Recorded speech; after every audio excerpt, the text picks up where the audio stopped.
ba nagplano ng lahat ng ito? Hindi naman, hindi naman. It was a group effort. Secretary Chidoro was there, Secretary Anyong was there too, and the President and I.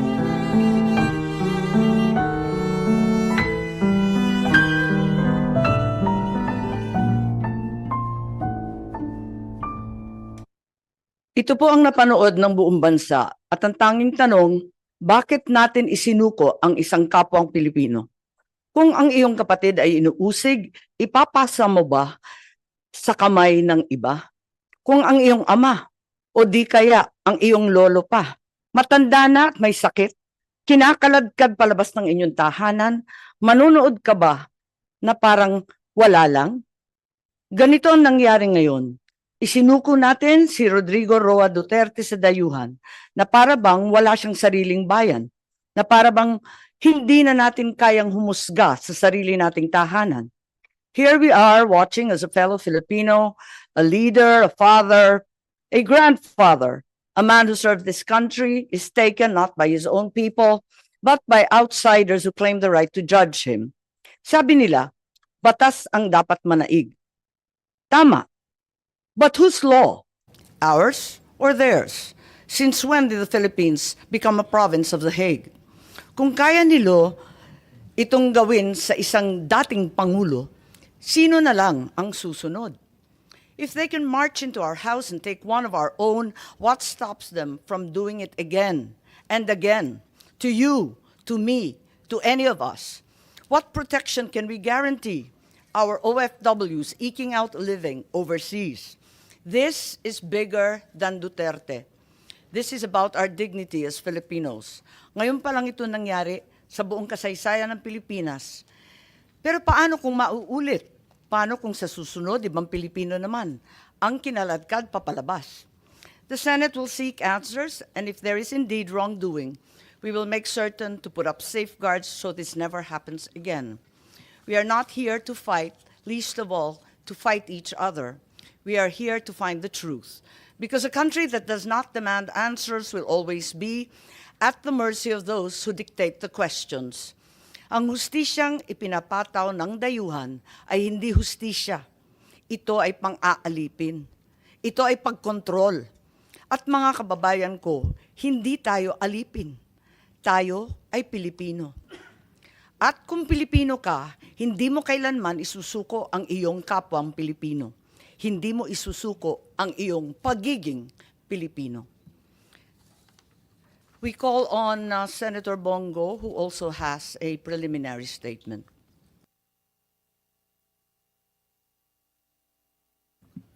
Senator Bong, I think you're on mute. There we go. Good day, Madam Chair, distinguished colleagues, to the resource persons present in this hearing. Ang pangunahing tanong ko po sa hearing na ito, paano at bakit tayo umabot sa ganitong sitwasyon? Meron naman tayong umiiral na hustisya sa bansa, meron naman tayong sariling mga batas at korte. Bakit pinayagan po ng gobyerno na nakipin po ang isang Pilipino sa sarili nating bayan? Sabi nga ng mga nakakarami, too late the hero. Kaya kung ano man ang lumabas sa hearing na ito, si dating Pangulong Duterte ay ngayon nasa The Hague na po, Netherlands na po. Ano bang pwede pang magawa? I respect the initiative of this committee to hold the Senate inquiry. Bagamat nirespeto natin ang pagdinig na ito, sinasabi ko rin po ang aking mga hinanakit na parang too late na po. Walang problema sa akin mag-hearing kahit araw-araw po. Pero ang tanong, may babalik niyo pa ba si Tatay Digong? Yan ang tinatawag ko na too late the hero na po.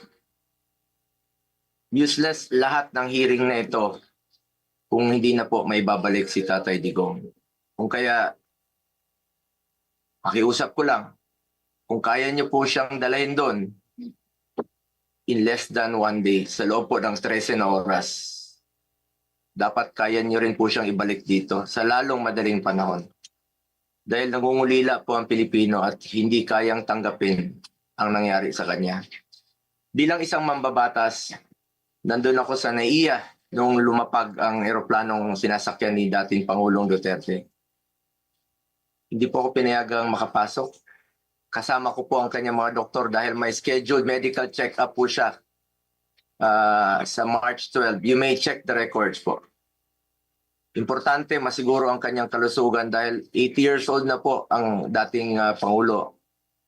Pero mukhang hindi ito naisaalang-alang po ng otoridad dahil hindi siya pinayagan na mapunta sa ospital. Hindi nadala ang kanyang mga medisina. Alam niyo po, ako ang nagpapadala ng medisina niya sa bahay niya. Linggo-linggo po yan. Dahil yan po ang pinangako ko sa kanya noon. Bagamat hindi na po siya nakikialam sa akin sa politika. Pero sa kanyang medical, ay yan ang pinangako ko sa kanya na hindi ko siya pababayaan habang buhay. 27 po ang kanyang gamot. Sana po'y maibigay rin ang kinakailangang gamot at medical attention sa kanya habang nasa ibang bansa. Dahil karapatan naman po ito ng bawat tao. Constitutional right po natin yan. Sanay po siya na merong nurse, sanay po siya na may doktor na nag-aasikaso sa kanya. Naikwento nga sa akin ni Atty. Mejaldea na noong unang bumisita siya sa detention cell ay nakapaa siya dahil hindi po na naipasok ang kanyang mga gamit. Alam niyo, hirap na nga siya magmedyas. Hindi na niya kayang magmedyas mag-isa. At ngayon, it took Atty. Mejaldea several days bago maipasok yung mga kagamitan na kailangan ni Tatay Digong. Mahirap talaga ang kanyang sitwasyon ngayon na nakadetain. Sa unang pagharap ni dating Pangulong Duterte sa ICC, napansin natin iba po ang kanyang pananalita. Marahil ito ang estado ng kanyang kalusugan. Sa totoo lang po, several times na po naobserbahan ko yan noon. Yung kanyang pananalita, ganun yan. Pag hindi po naibibigay sa kanya yung saktong medisina na dapat niyang inumin. Marami na pong karamdaman si Tatay Digong. Sino ba namang 80 years old na walang gamot na iniinom at walang karamdaman? Yun po ang aking kinakatakot sa ngayon, ang kanyang kalusugan at ang kanyang kaligtasan. Kaya hindi ko po maintindihan bakit hindi pinayagan ng mga pulis ang doktor na makita siya. Okay na po ako, hindi niyo po ako pinapasok. Ilang beses po akong nakiusap. Pwede ba akong pumasok, sumunod? Pinababa nga ako sa sasakyan eh. Hindi po ako pinapasok doon sa Villamor Air Base. Pero nakiusap po ako na unahin na lang po yung doktor niya at yung ambulansya. Lahat naman may constitutional right to seek medical attention when needed. Lahat ng Pilipino, dating presidente man o normal na mamamayan, lahat ay may karapatan na masiguro ang kalusugan at kaligtasan. Nakakalungkot na isang bagay na ating ipinaglaban para sa Pilipino, hindi maibibigay po sa dating Pangulo na minamahal ng marami. Ganyan ba po ang dapat na trato sa taong minahal ang bayan at minahal din ng taong bayan? Madam Chair, mataas po ang aking respeto sa kapulisan. Lalo na po sa mga babae, mataas po ang aking respeto sa kanila. Noong nakaraang administrasyon, nanumbalik ang respeto ng ating mga kababayan sa kapulisan. Taas noo po ang ating kapulisan, ang ating mga sundalo. As its highest ang respeto sa PNP. Inuna namin ang pagtaas ng sahod ng uniform personnel dahil alam namin kung ano ang sakripisyo ninyo para sa bayan. Ako mismo bilang SAP noon, ako po nangulit noon na may sakatuparan po ito dahil minahal namin ang kapulisan. Ngunit nakakalungkot, Madam Chair, na noong nandun ako sa NAIA, nakikita niyo naman po sa video, nagtanong lang po ako sa PNP spokesperson kung saan kami dapat pumunta.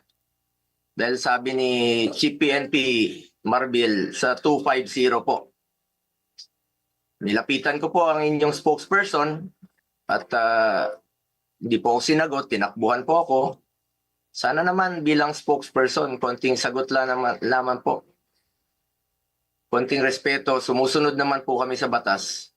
Hindi naman siguro dapat ipagkait sa atin ang respeto at higit sa lahat ang katotohanan. Sa totoo lamang po, ilang beses na po nagsinungaling si Now, Brigadier General Jean Pardo. Sana po, ma'am, bilang spokesperson, totoo lang po ang sabihin mo, alang-alang sa bayan. Your duty is to be loyal to our flag and to our country. Minahal namin kayo ni dating Pangulong Duterte. Sana, konting respeto lamang po. Kung nagawa niyo yan sa akin, magsinungaling, mas nagagawa niyo po yan sa ibang tao. Respeto lamang sana. Gaya ng pagrespeto at pagmamahal namin sa uniform personnel. Pangalawang beses na po ito na hindi ka sumagot ng totoo. Sa interview mo, sinabi mo nagpupunas lang ng pawis ang ilang pulis na nakuna ng video na umiiyak habang inaaresto si Pangulong Duterte. Mapigilan mo bang umiyak? Nasasaktan po yan. Doon lamang po tayo sa katotohanan at piliin nyo lang laging magsabi ng totoo alang-alang sa bayan. We must always entrust our loyalty to the Filipinos, to our flag, and to our country. Di naman po parating sinasabi ni dating Pangulong Duterte sa inyo. Just be loyal to our country and to our flag.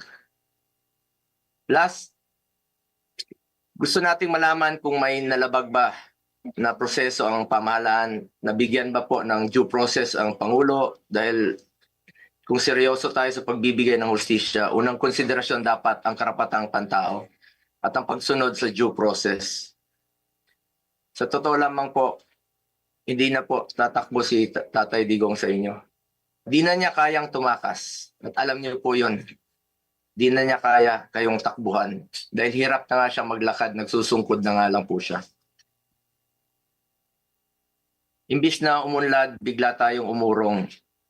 OFWs, pinapauwi natin. Noon, ginagawa natin ang paraan. In fact, si dating Pangulong Duterte, sumusulat yan sa mga king o sa leader ng ibang bansa para makauwi. And even nagre-raise tayo ng blood money para makauwi lang yung mga kababayan natin. Pero bakit baliktad niya yan? Bakit isinuko po ang sarili nating lahi?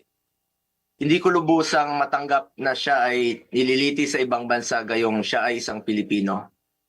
Samantalang mayroon naman tayong maayos na judicial system sa ating bansa na nirerespeto.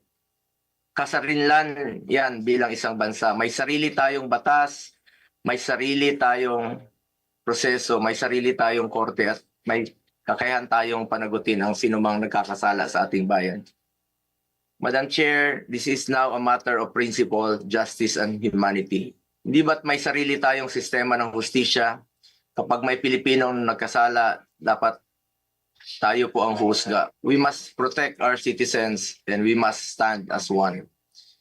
Dagdag pa dito, Madam Chair, mula noon hanggang ngayon, naninindigan naman po si Solicitor General Minardo Guevara na walang jurisdiction ng ICC sa ating bansa. Kung consistent po ang gobyerno sa posisyon na ito na hindi kilalanin ang jurisdiction ng International Criminal Court, bakit hinayaan po nitong ma-implement ng warrant of arrest ang Interpol mula sa isang korte na hindi naman natin kinikilala? Kung wala naman talagang jurisdiction at may warrant of arrest ang Interpol o ICC, sana binigyan muna ng pagkakataon ng gobyerno through the proper authority like judicial court na i-verify o suriin ang validity ng arrest sa warrant. Ang issue na ito ay hindi lamang para kay Pangulong Duterte. Ito ay mahalagang usapin sa soberanya ng Pilipinas ang nakataya dito.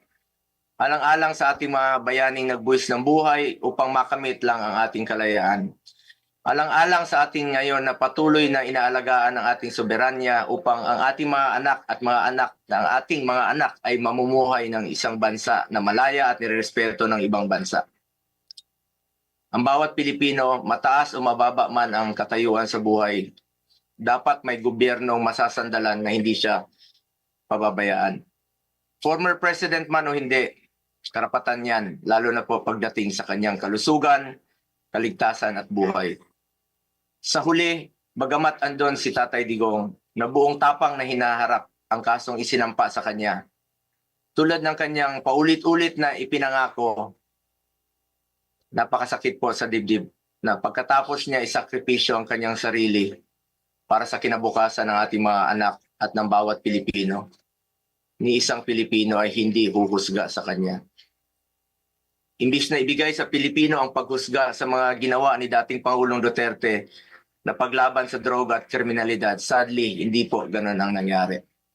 Sabi ko nga, para sa akin, Pilipino po ang dapat humusga sa totoong sitwasyon sa bansa. Kung mas nakakalakad na po ba ang ating mga anak noong panahon niya, hindi po nasasaktan, hindi nababastos. Kayo po ang humusga. Pilipino po ang dapat humusga. Minahal tayo ni Tatay Digong. Ginawa niya po ang lahat para sa bayan. Tanda na po siya. Ayaw na nga niyang tumakbong presidente. Pero ginawa niya po ito dahil yan po ang kanyang sinumpaang tungkulin para sa mga kababayan nating Pilipino. Pero ngayon, hindi lang si Tatay Digong ang inialay at ipinamigay ng ating sariling kababayan. Mistur lang inialay at ipinamigay din ito ang karapatan ng Pilipino na husgahan ang ating sariling kababayan at magdesisyon kung ano ang mas makakabuti sa ating bayan. As I said, March 11 was indeed the saddest day in our history. Sana po, hindi na po ito maulit. Marami pong nasaktan na Pilipino. Salamat po. Maraming salamat sa aking kasama, Senator Bongo. We assure you that this is no time for heroics. We are determined to get the truth.